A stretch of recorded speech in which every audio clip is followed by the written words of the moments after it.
नदीम एक गरीब मजदूर था। गरीबी के चलते आज उसे असलम खान के घर मजदूरी करनी पड़ी। असलम खान के यहाँ बकरा ईद का जश्न होने वाला था, इसलिए असलम खान ने मकान के ऊपर की छत बनवाने का काम शुरू किया। नदीम बाकी के कुछ मजदूरों के साथ छत के काम में लग गया। अरे रशीद मियाँ, ये क्या कमजोर से मजदूर काम के लिए बुला लिए? अगर ऐसे ही ढीले बनकर काम करेंगे तो इस बकरा ईद की जगह अगली बकरीद तक ये छत बनकर तैयार होगी। चिंता मत करो हुजूर, आपका काम समय से पहले करवा कर ही मैं दम लूंगा। अभी इनके रोटी खाने का समय हो रहा है, इसीलिए थोड़े आलसी हो गए हैं। ओ नदीम, छत का उधर का हिस्सा कितना बनकर तैयार हुआ है? हुजूर बस थोड़ा काम बाकी है, फिर हम सब इधर की तरफ लग जाएंगे। 3 से 4 दिन में छत बनकर पूरी तैयार हो जाएगी। हुजूर, कुर्बानी का बकरा आ गया है, जैसा आपने बोला था बिल्कुल वैसा। अरे वाह, इस बार तो बकरा ईद पर मजा ही आ जाएगा। लेकिन बात सुन, अच्छे से बांध देना ताकि कोई चुरा ना पाए। आजकल किसी का कोई भरोसा नहीं। लोग अपना बकरा ईद मनाने के लिए सुना है दूसरों के बकरे को चोरी कर लेते हैं। और वैसे भी हमारे यहाँ तो मजदूर काम कर रहे हैं, इनमें से किसी का क्या भरोसा, कब किसकी नीयत बिगड़ जाए।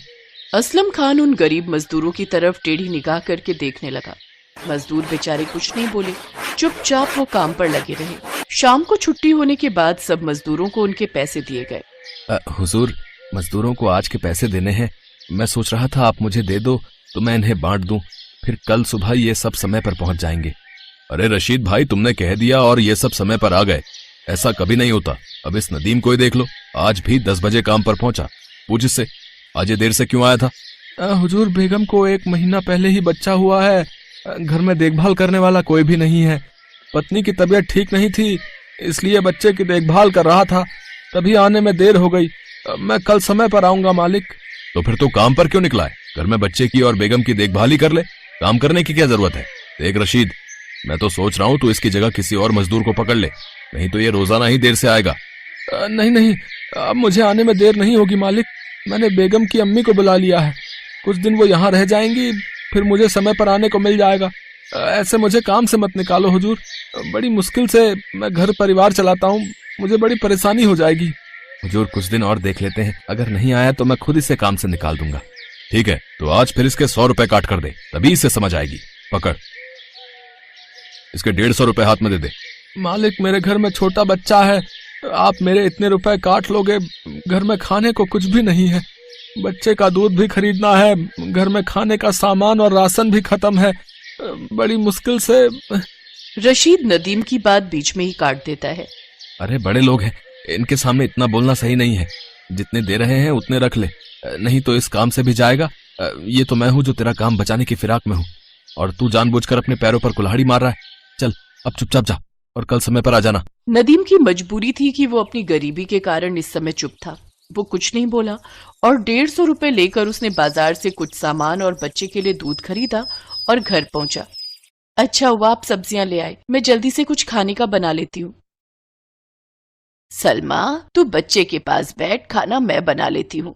क्या हुआ, तुम्हारा चेहरा क्यों उतरा हुआ है? तबीयत तो ठीक है ना तुम्हारी? क्या करूं सलमा, मुझे जबरदस्ती असलम खान के घर काम करना पड़ रहा है। क्या हुआ बेटा, सब ठीक तो है ना? नदीम असलम खान के घर हुआ आज का सारा वाकया बताता है। ये तो असलम मियाँ की बात बहुत ही गलत है।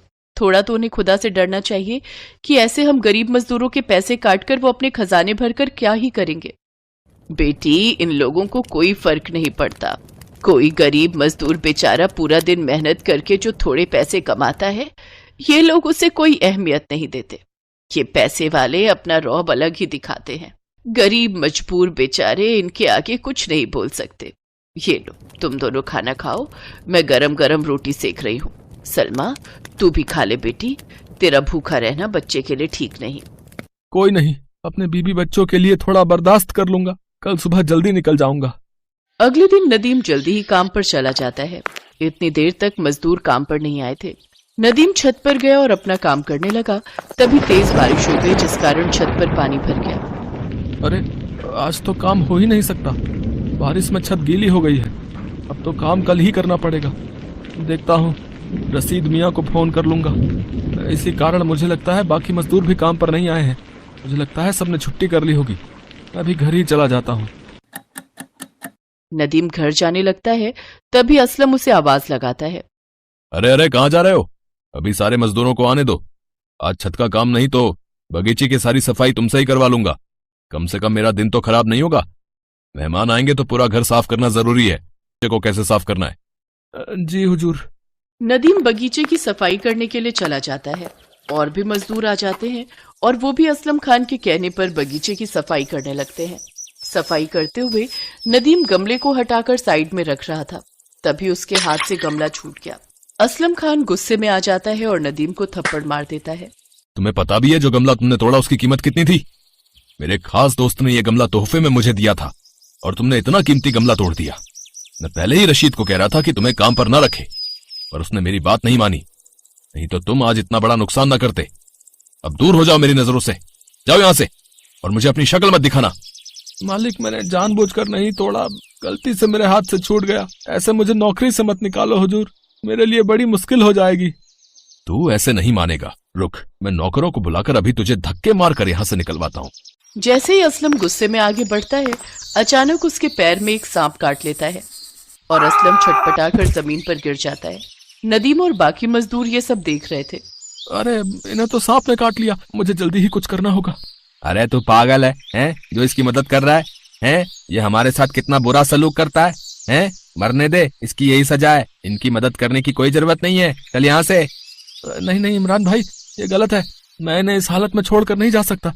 मुझे ही कुछ करना होगा, मुझे ये जहर निकालना होगा। असलम खान की आंखें बंद होती जा रही थी, पर उसे पता था कि नदीम उसके पास ही बैठा है। तभी रशीद भी आ जाता है। नदीम कोशिश करके असलम के पैर से जहर निकाल देता है, पर इस कोशिश में नदीम भी थोड़ा बेहोश होने लगता है। इतनी देर में रशीद फोन करके डॉक्टर को भी बुला लेता है। घबराने की कोई बात नहीं है, असलम मियां खतरे से बाहर है। नदीम को भी मैंने इंजेक्शन लगा दिया है, उसकी तबीयत में भी सुधार है।